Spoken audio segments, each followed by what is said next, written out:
Mesdames, Messieurs, c'est un plaisir de vous retrouver sur les antennes de Reflet d'Afrique Télévision pour cette dernière sortie du point de l'économie.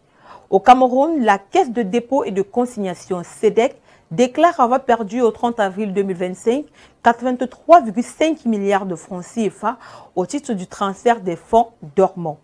Le directeur général de la CEDEC, Richard Evina Obama, qui fait cette révélation au cours d'un entretien qu'il a accordé à Cameroun Business Today, souligne que cette somme représente près de 21% des 400 milliards de francs CFA attendus au cours de cette opération. Pour le directeur général de la CEDEC, cette contre-performance est le fait d'une résistance globale des organismes censés transférer les fonds. Le directeur de la CEDEC accuse des acteurs comme ceux du secteur bancaire de n'avoir pas joué le jeu.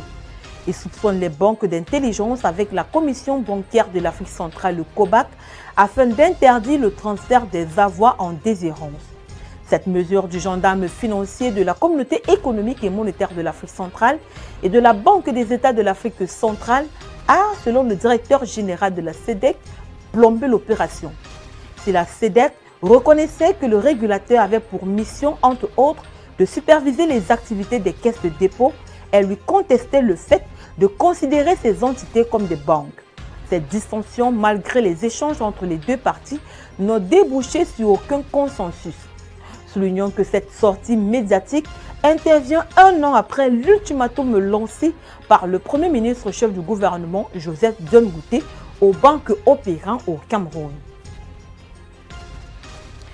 Au cours d'un déjeuner de presse organisé le 10 juin 2025 par le Programme des Nations Unies pour le développement PNUD, dédié à la présentation de ses initiatives stratégiques au Gabon, le représentant résident par intérim du PNUD au Gabon, Luc Nyolofon, a rappelé l'engagement de l'organisation auprès des autorités nationales dans un contexte institutionnel renouvelé. Il faut dire que cette rencontre s'inscrivait dans une volonté de renforcer la visibilité de son action et de mettre en évidence l'impact de ses projets sur le développement national en cohérence avec les objectifs de développement durable ODD. Ce déjeuner de presse a permis de revisiter plusieurs initiatives concrètes menées par le PNUD au Gabon.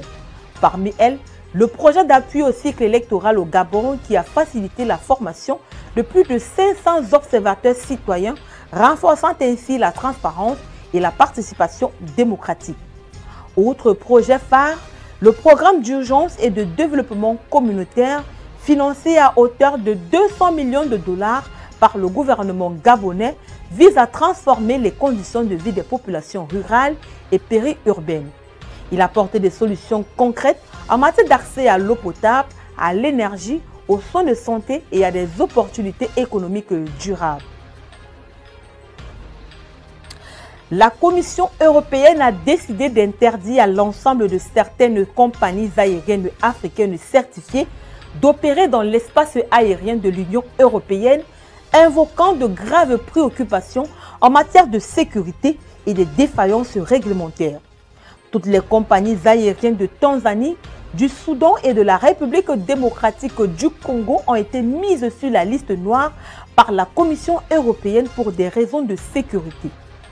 Air Tanzania a rejoint vers la fin de l'année dernière la liste des autres transporteurs africains comme Air Zimbabwe, Air Congo Airways, Eritrean Airlines, Air Libya et Sudan Airways interdits par l'Union européenne de voler dans leur ciel.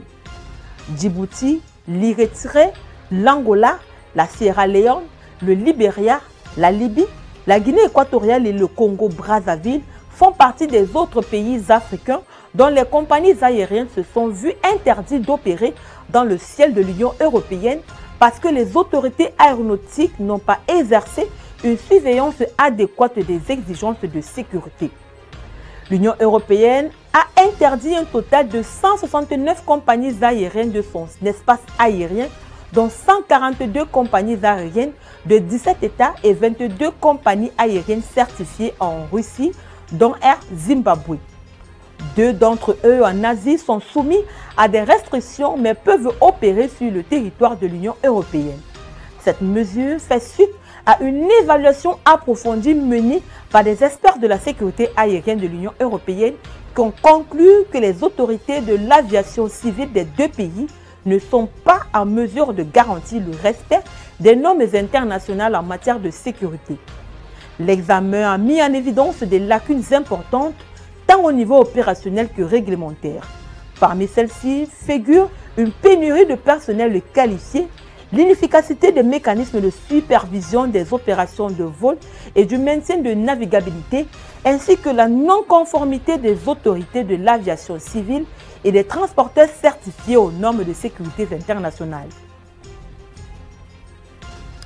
En République démocratique du Congo, les députés ont approuvé un budget rectifié pour l'année 2025.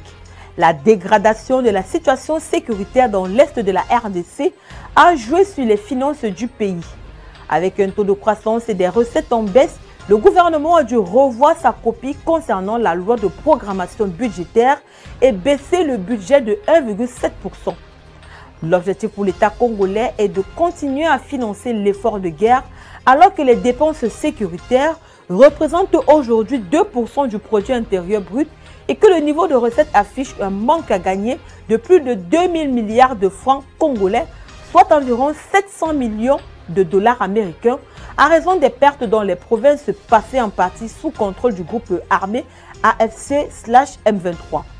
Il prend en compte les effets néfastes de l'agression rwandaise subie par la RDC, les mesures gouvernementales de réduction du train de vie des institutions, le renforcement des crédits du secteur de la défense et de la sécurité, l'augmentation des charges liées au front diplomatique et communicationnel, les charges humanitaires, le programme PDDR et le démarrage du fonds d'investissement stratégique.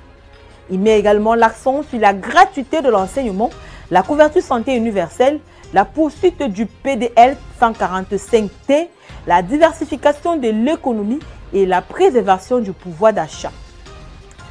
Mesdames, Messieurs, c'est ici que se referme cette édition du Point de l'économie. Merci d'avoir été des nôtres. Les programmes se poursuivent sur Reflet d'Afrique Télévision.